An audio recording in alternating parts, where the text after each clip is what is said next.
मनोजवं मारुतुल्यवेगं जितेन्द्रियं बुद्धिमतावरिष्ठं वातात्मजं वानरयोधमुख्यं ಶ್ರೀರಾಮದೂತಂ ಶಿರಸಾ ನಮಾಮಿ.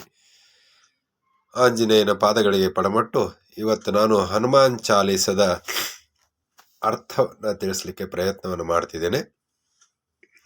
ಈ ವಿಡಿಯೋ ನಿಮಗೆ ಇಷ್ಟ ಆಗಿದ್ದಲ್ಲಿ ಒಂದು ಲೈಕ್ ಮಾಡಿ, ಶೇರ್. 2ನೇ ಶ್ಲೋಕದ ಅರ್ಥವನ್ನು ತಿಳಿಯೋಣ. ರಾಮದೂತ ಅತುಲಿತ ಬಲಧಾಮ ಅಂಜನಿ ಪುತ್ರ ಪವನ. ಹನುಮಾನ್ ಚಾಲೀಸದಲ್ಲಿ 40 ಸಾಲುಗಳಿದ್ದು ಇವತ್ತು ನಾನು 10 ಸಾಲುಗಳ ವಿವರಣೆಯನ್ನು ನಿಮ್ಮ ಮುಂದೆ ತಂದಿಡಲಿದ್ದೇನೆ. ಮೊದಲ ಶ್ಲೋಕ ಹಾಗೂ ಶ್ಲೋಕದ ಅರ್ಥವನ್ನು ತಿಳಿಯೋಣ. ಜಯ ಹನುಮಾನ ಜ್ಞಾನ ಗುಣ ಸಾಗರ್, ಜಯ ಕಪೀಶೋ ಲೋಕ ಉಜಾಗರ್. ಈ ಸಾಲುಗಳ ಅರ್ಥವನ್ನು ಹೇಳೋದಾದ್ರೆ, ಹೇ ವಾಯುಪುತ್ರನೇ, ನಿನ್ನ ಪೌರುಷ ಕೀರ್ತಿ ವರ್ಣನಾತೀತ. ನಿಜಕ್ಕೂ ನೀನು ಜ್ಞಾನ ಗುಣ ಎರಡರಲ್ಲೂ ಸ್ವಾಗರ ಸ್ವರೂಪಿ. ಅಂದರೆ ಅಪಾರ ಪ್ರಮಾಣದಲ್ಲಿ ಜ್ಞಾನವಂತನೂ ಗುಣವಂತನೂ ಆಗಿರುವೆ. ಅಂತಹ ಕಪೀಶ್ವರನೇ, ನಿನಗೆ ಜಯವಾಗಲಿ. ಸ್ವರ್ಗ ಮರ್ತ್ಯ ಪಾತಾಳ 3 ಲೋಕಗಳಲ್ಲಿಯೂ ನೀನು ಸತತವೂ ಕೀರ್ತಿವಂತನಾಗಿರು, ಅಜರಾಮರ ಎನಿಸಿರು. ಇನ್ನು 2ನೇ ಶ್ಲೋಕದ ಅರ್ಥ ತಿಳಿಯುವುದಾದರೆ, ರಾಮದೂತ ಅತುಲಿತ ಬಲಧಾಮ ಅಂಜನಿ ಪುತ್ರ ಪವನಸುತ ನಾಮ. ಹೇ ಪವನಪುತ್ರನು, ಅಂಜನಾದೇವಿಯ ಪ್ರೀತಿಯ ಪುತ್ರನು, ಸಿಯಾರಾಮನ ವಿಶ್ವಸ್ತ ಬಂಟನೂ ಆದ ಹನುಮಂತನೇ, 3 ಲೋಕಗಳಲ್ಲಿ ನಿನ್ನಷ್ಟು ಬಲಶಾಲಿಯಾದವರು ಬೇರೊಬ್ಬರಿಲ್ಲ ಎಂಬ ಅರ್ಥವನ್ನು ತಿಳಿಸುತ್ತಿದೆ. 3ನೇ ಶ್ಲೋಕ, ಮಹಾವೀರ ವಿಕ್ರಮ ಬಜರಂಗಿ ಸುಮತಿ ನಿವಾರ ಸುಮತಿಗೆ ಸಂಗಿ. ಹೇ ಬಜರಂಗಬಲಿ, ನಿನ್ನಷ್ಟು ಪರಾಕ್ರಮವುಳ್ಳವರು ಶೂರ ಸಾಹಸಿಗಳು ಬೇರೆ ಯಾರೂ ಯಾವ ಲೋಕದಲ್ಲೂ ಕಾಣುವುದಿಲ್ಲ. ನೀನು ಕೇವಲ ಪರಾಕ್ರಮಿಯೇ ಅಲ್ಲ, ಸಾಹಸಿಯೇ ಅಲ್ಲ, ದುರ್ಬುದ್ಧಿಯುಳ್ಳವರೊಡನಿದ್ದು ಅವರ ದುರ್ಬುದ್ಧಿಯನ್ನು ದೂರ ಮಾಡುವೆ. ಸದ್ಬುದ್ಧಿಯವರ ಸಂಘದಲ್ಲಿದ್ದು ಅವರಿಗೂ ಅವರ ಸನ್ನಡತೆಯಲ್ಲಿ ಸಹಾಯ ಮಾಡುವೆ ಎಂಬ ಅರ್ಥವನ್ನು ನೀಡುತ್ತದೆ. 4ನೇ ಶ್ಲೋಕ, ಕಂಚನ ವರ್ಣ ವಿರಾಜ ಸುವೇಶ ಕಾನನ ಕುಂಡಲ ಕುಂಚಿತ ಕೇಶ. ಹೇ ಶ್ರೀರಾಮ ಸೇವಾ ದುರಂಧರನಾದ ಹನುಮಂತನೇ, ನಿನ್ನ ಮೈ ಬಣ್ಣ ಬಂಗಾರವಾಗಿದೆ. ಸುಂದರವಾದ ವಸ್ತ್ರಾಲಂಕೃತ ನೆನೆಸಿರುವೆ. ಕಿವಿಗಳಲ್ಲಿ ಸುವರ್ಣಮಯವಾದ ಕುಂಡಲಗಳನ್ನೇ ಧರಿಸಿರುವೆ. ಗುಂಗುರು ಗುಂಗುರು ಕೇಶರಾಶಿಯಿಂದ ಶೋಭಿಸುತ್ತಿರುವೆ ಎಂಬ ಅರ್ಥ ನೀಡುತ್ತದೆ.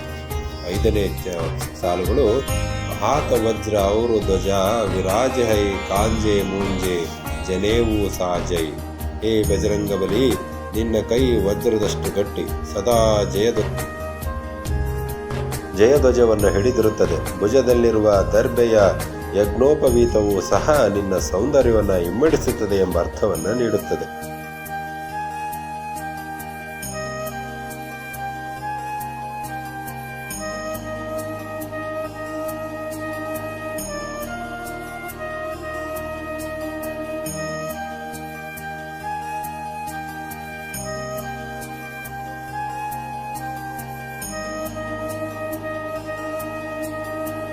ಆರನೇ ಶ್ಲೋಕದ ಅರ್ಥವನ್ನು ತಿಳಿಯೋದಾದರೆ, ಶಂಕರ ಸುವನ ಕೇಸರಿ ನಂದನ ತೇಜ ಪ್ರತಾಪ್ಯ ಮಹಾಜಗವಂದನ. ಅಂಜನಾದೇವಿಯ ವರಪುತ್ರನೆನಿಸಿರುವ ವೀರ ಹನುಮಂತನೇ, ನಿಜಕ್ಕೂ ನೀನು ಪರಮೇಶ್ವರನ ಪುನರಾವತಾರವೇ ಆಗಿರುವೆ. ಜಗದಾದ್ಯಂತ ದಿವ್ಯ ತೇಜಸ್ಸು ಪರಮ ಪರಾಕ್ರಮದಿಂದ ಕೀರ್ತಿಶೀಲ ನೆನೆಸಿರುವೆ. ಇನ್ನು 7ನೇ ಶ್ಲೋಕ ತಿಳಿಯುವುದಾದರೆ, ವಿದ್ಯಾವಾನ ಗುಣಿ ಅತಿ ಚಾತುರ ರಾಮ ಕಾಜ ಕರಿವೇ ಕೋ ಆತುರ. ಇದರ ಅರ್ಥ ಹೇಳೋದಾದರೆ, ಸೇವಾಧುರೀಣ ನೆನೆಸಿದ ಹನುಮಂತನೇ, ನೀನು ವಿದ್ಯಾವಂತನೂ ಹೌದು, ಗುಣವಂತನೂ ಹೌದು, ವಿದ್ಯೆಯೊಂದಿಗೆ ವಿನಯ ಸಂಪನ್ನನೂ ಆಗಿರುವೆ. ಇವೆಲ್ಲಕ್ಕೂ ಮಿಗಿಲಾಗಿ ನಿನ್ನ ಪ್ರಭುವಾದ ಸಿಯಾರಾಮನ ಕಾರ್ಯಸೇವೆಯಲ್ಲಿ ಕಂಕಣಬದ್ಧನಾಗಿರುವೆ ಎಂಬ ಅರ್ಥವನ್ನು ತಿಳಿಸುತ್ತದೆ. 8ನೇ ಶ್ಲೋಕವನ್ನು ಹೇಳೋದಾದರೆ, ಪ್ರಭು ಚರಿತ್ರ ಸುನಿವೆ ಕೋ ರಸಿಯ ರಾಮ ಲಖನ ಸೀತಾ ಮನ ಬಸಿಯ. ಹೇ ಹನುಮಾನ, ನಿಮಗೆ ನಿಮ್ಮ ಪ್ರಭುವಾದ ಸಿಯಾರಾಮನ ಚರಿತ್ರೆಯನ್ನು ಆಲಿಸುವುದರಲ್ಲಿಯೇ ಅಮಿತಾನಂದ. ಪರಮ ಭಕ್ತರೆನಿಸಿರುವ ನಿಮ್ಮ ಹೃದಯನ್ಮಂದಿರದಲ್ಲಿಯೇ ಶ್ರೀರಾಮರು ಸಿಯಾ ಅಂದರೆ ಸೀತಾದೇವಿ ಸಮೇತರಾಗಿ ನೆಲೆಸಿದ್ದಾರೆ ಎಂಬ ಅರ್ಥವನ್ನು ನೀಡುತ್ತದೆ. ಇನ್ನು 9ನೇ ಶ್ಲೋಕ, ಸೂಕ್ಷ್ಮ ರೂಪ ಧರಿಸಿ ಸಿಂಹ ದಿಖಾವ ವಿಕಟ ರೂಪ ಧರಿ ಲಂಕಾ ಜರಾವ. ಹೇ ಪವನತನಯನೇ, ನೀನು ಸೂಕ್ಷ್ಮ ದೇಹಧಾರಿಯೂ ಹೌದು, ಬೃಹದ್ ರೂಪಧಾರಿಯೂ ಹೌದು. ಸೂಕ್ಷ್ಮ ರೂಪಧಾರಿಯಾಗಿ ಸೀತಾಮಾತೆಯರನ್ನ ರಾಕ್ಷಸೇಶ್ವರನಾದ ರಾವಣ ಲಂಕಾರಾಜ್ಯದ ಅಶೋಕವನದಲ್ಲಿ ಸೀತಾಮಾತೆಯನ್ನ ಸಂದರ್ಶಿಸಿದ್ದಿ. ಅದೇ ಲಂಕಾಪಟ್ಟಣದಲ್ಲಿಯೇ ಬೃಹತ್ ಹಾಗೂ ಭಯಂಕರ ರೂಪಧಾರಿ ಎನಿಸಿ ಸಂಪೂರ್ಣ ಪಟ್ಟಣವನ್ನೇ ಕೆಲವೇ ನಿಮಿಷಗಳಲ್ಲಿ ಸುಟ್ಟು ಬೂದಿ ಮಾಡಿರುವೆ. ನಿನ್ನ ಪರಾಕ್ರಮಕ್ಕೆ ಎಣೆಯಿಲ್ಲ ಎಂಬ ಅರ್ಥವನ್ನು ನೀಡುತ್ತದೆ. ಇನ್ನು 10ನೇ ಶ್ಲೋಕ, ಅದರ ಅರ್ಥ ಹೇಳೋದಾದರೆ, ಭೀಮರೂಪ ಧರಿ ಅಸುರು ಸಂಹಾರೆ, ರಾಮಚಂದ್ರಕ್ಕೆ ಕಾಜ್ ಸವಾರೆ.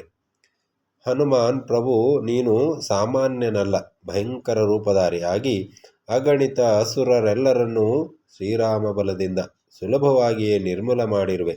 ಮರ್ಯಾದ ಮಾನುಷ ಪುರುಷೋತ್ತಮನೆನಿಸಿದ ಶ್ರೀರಾಮಚಂದ್ರನು ಉದ್ದೇಶಿಸಿದ ಸಕಲ ಕಾರ್ಯಗಳನ್ನು ಸಫಲಗೊಳಿಸಿರುವೆ ಎಂಬ ಅರ್ಥವನ್ನು ನೀಡುತ್ತದೆ.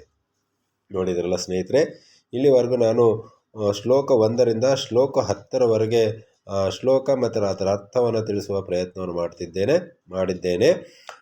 ಮುಂದಿನ ವಿಡಿಯೋದಲ್ಲಿ ಮುಂದುವರೆದ ಇನ್ನೂ 10 ಶ್ಲೋಕಗಳ ಅರ್ಥವನ್ನು ನಾನು ತಿಳಿಸ್ತೇನೆ. ಈ ವಿಡಿಯೋ ನಿಮ್ಗೆ ಇಷ್ಟ ಆದರೆ ಲೈಕ್ ಮಾಡಿ, ಶೇರ್ ಮಾಡಿ, ಹಾಗೆ ಕಮೆಂಟ್ ಮಾಡಿ. ಹಾಗೆ ನನ್ನ ಚಾನಲ್ಗೆ ಸಬ್ಸ್ಕ್ರೈಬ್ ಆಗೋದನ್ನು ಕೂಡ